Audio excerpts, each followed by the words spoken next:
اليوم غادي نهضروا على واحد الموضوع اللي كيقيس كل دار مغربيه اللي هو الزواج. علاش شي كوبل كيعيشوا السعاده والتفاهم وشي وحدين كيسالي بهم المطاف في المحاكم؟ واش الطلاق هو الحل الوحيد؟ كيفاش نبنيو علاقه ناجحه في وقتنا الحالي اللي كلشي فيه ولا مزروب؟ كلشي غادي نعرفوه من بعد الانترو.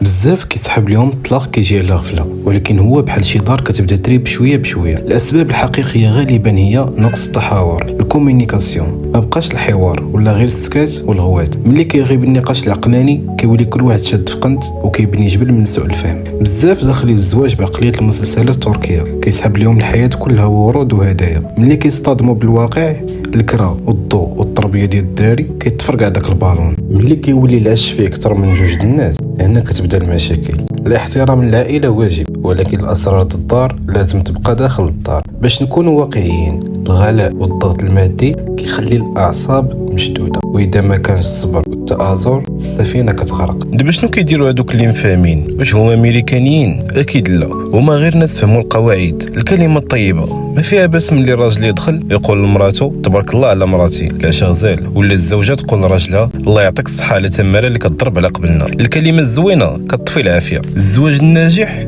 ماشي هو اللي ما فيهش المشاكل، ولكن هو اللي كيعرفوا مواليه فوقاش يغمضوا عينيهم. ماشي اي حاجه صغيره نديروا عليها قضيه في البرلمان. الزواج مشاركه، الراجل اللي كيعاون مرته في الدار التربيه ماشي ناقص، بل هو سيد الرجال، والزوجه اللي كتساند راجلها في الشده هي السند الحقيقي. وسط الضجيج الحياه والولاد خاص ضروري وقت ولو ساعه في السيمانه يخرجوا فيه الزوجين بوحدهم، يراجعوا فيه ديك الشراره الاولى. الطلاق ماشي هو النهايه، ولكن ماشي هو اول حل. فكروا في دوك الوليدات وفكروا في الشعور اللي بيناتكم. الزواج كيحتاج صيانه يوميه، الصبر، التنازل والمحبه هما السوارد ديال الدار السعيده. في الاخير الزواج هو رزق وتوفيق من الله عز وجل، ولكن حنا علينا السبب. تهلاو في بعضياتكم وخليو لغه الحوار هي اللي تغلب. واحد السوسه دخلت لديورنا بلا ما نحس، اللي هي المقارنه. البنت كتحل التيك توك ولا انستغرام كتشوف اللي كيقولوا على راسهم انهم صانعات محتوى، راجلها جاب لها كادو واعر ولا مسافرين ولا ديما ضاحكين. كتدور عند راجلها كتلقاه لابس تريكو مقلوب وكيتفرج في الماتش. كتبدا المقارنه الظالمه. هادوك غير تصاور، حنا كنشوفوا غير داكشي اللي في السوشيال ميديا ديال الناس، ما كنشوفوا شنو واقع مورا الكواليس. القناعه هي السر، والراحه هي اللي كتكون في السر ماشي في السوشيال ميديا. بزاف كيسحب اليوم الزواج الناجح ما فيهش صداع، هذا غلط. الزواج الناجح فيه صداع، ولكن فيه ادب الخصام. ما تخرجوش الصداع لبرا. ملي تضاربوا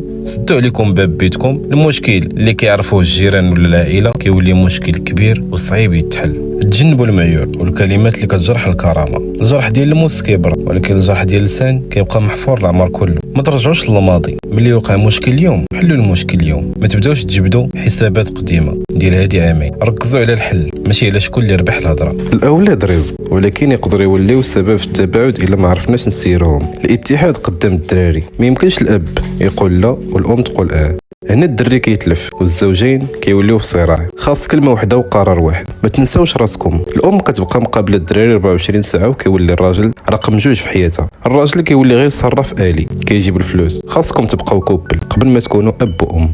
علاش عندنا صعيب نقولوا سمحي لي ولا سمح لي؟ كاين اللي كيسحب ليه الاعتذار ضعف. بالعكس، الاعتذار هو قمه القوه والثقه في النفس. ملي كيغلط واحد فيكم يعتذر، الطرف الاخر خاصو يقبل الاعتذار وما يبقاش يمنن عليه. المسامحه هي اللي كتخلي العشره تدوم. واش الصبر ديما هو الحل؟ راه كاين اللي كيصبر حتى كيمرض. الجواب الصبر نوعان. كاين الصبر البناء كنصبروا على ضيق الحال وغلط بسيط باش نزيدوا لقدام، وكاين الصبر الاهانه. الزواج موده ورحمه ماشي دل. الا كان الطرف الاخر كيأدي الكرامه او الجسد هنا الصبر كيولي غلط. الصبر خاصو يكون متبادل، ماشي غير من جهه واحده كتعطي والاخرى كتاخذ. واش ضروري نسكنوا بوحدنا باش ينجح الزواج؟ الجواب الاستقلاليه مزيانه بزاف، حيت كتعطي للزوجين فرصه يبينوا شخصيتهم مع بعضياتهم بلا ضغوط. ولكن شحال من واحد ساكن مع العائله وعايش في امان الله، وشحال من واحد ساكن بوحدو والدار شاعله فيها العافيه. السر هو الحدود. تقدري تسكني مع العائله وتكوني محترمه وليك خصوصيتك، والراجل خاصو يكون ميزان كيعرف يعطي الكل ذي حق حقه. هادو كانوا بعض النقاط اللي كيوجهوا بزاف ديال الناس. بغيت نسولكم، واش كتشوفوا ان السوشيال ميديا